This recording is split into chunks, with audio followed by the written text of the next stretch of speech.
not like any other podcast, coming to you straight from the heartland where investing is told like it is. It's time for Darin Garman's Paranoid Banker Podcast. Hold on, because here comes the next episode of the Paranoid Banker Podcast. Well, hey there, Darin Garman here, and welcome to today's podcast. I am excited to talk about a trend.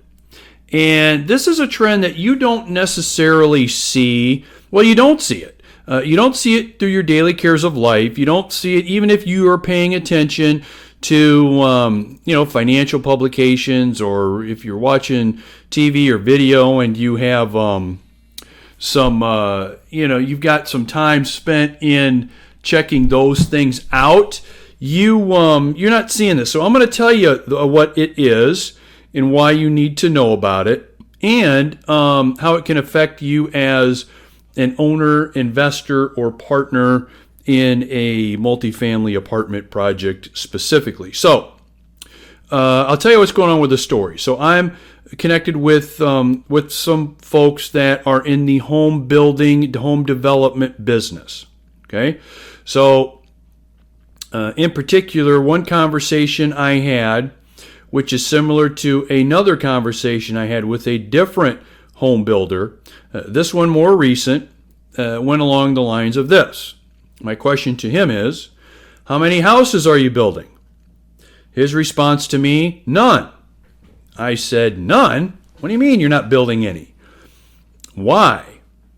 His answer, because the cost of construction is so high. After paying the cost of construction, we want to put it on the market. We list it with a real estate agent. We sell it. At the end of the day, the profit, what we make, is not nearly enough for the hassle of doing it. Now, this is a guy that builds, probably hundreds of homes a year, and he has shut the faucet off. Okay, he shut the faucet off. So my question is, well, what's going on? What's going on in the market? He says the cost of construction is so high, we're not able to get the prices for the homes in order for us to make money. So we shut the faucet off. And here's the little interesting sidebar he told me. He said, anyone out there now that's building houses right now, they're either not making any money, they're either losing money, or their margins are so razor thin, they're barely eking out of there with any kind of profit. Okay. So look, let's kind of step back for a second and qualify that. So first of all, I am sure this is not the case everywhere in North America. Okay. I'm sure it's not the case everywhere in North America, specifically where there's lots of growth fueled by maybe whatever Fortune 100 or 500 companies possibly. So I'm sure this isn't the case all over North America. However, I am sure this is the case in most of North America. Okay? I'm sure of it. How can I be sure? Because I talk to people like you every single day. And the information and feedback that I get from what I hear from folks like you mirrors this. Now, not so much to the point of what I just mentioned to you. I mean, we didn't get this specific when speaking with either investment partners or, other investors in other areas or locations around North America. But this is what's going on. And here's the deal, guys. It's going to get worse. It's going to get worse because cost of construction is not going to go down. Affordability is going to be more difficult as time goes on. Now remember, this is not the case every place in North America. This is not the case for every North American, but for the majority. In both cases, it is. So what do we do with this information? How can we profit from this information? What can we take away from this? What we can take away is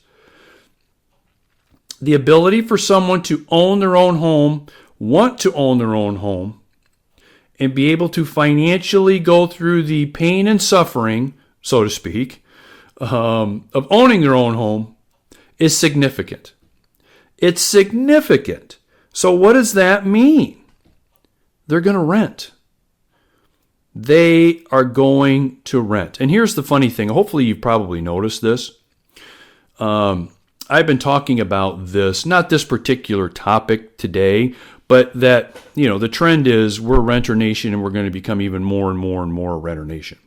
I've been saying this now for, 2.5 years.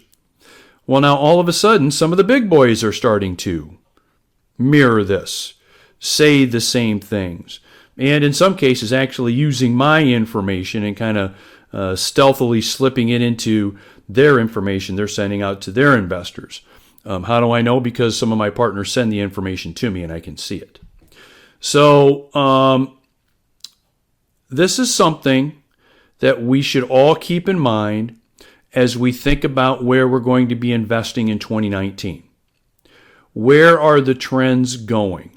And more importantly about this, where can I get into an investment at the right time where I can take advantage of the trends that are happening right now? Because every investment, every market, it all has cycles. So we're not going to be a renter nation forever, but we are going to be for the foreseeable future. And I really believe that those that get involved in owning their own apartment property, either directly or indirectly, are going to really set themselves up to profit and profit in a big, big way. All right. And so I hope this information has been useful to you as you head into your weekend, or maybe you're enjoying your weekend, or hell, maybe you're almost done with your weekend. Chew on this a little bit, give this some thought, and think about how this fits with your 2019 investing plans. All right. Take care, everybody. Have a great day. Have a great weekend. And we'll talk to you soon. We'll see you. Bye-bye.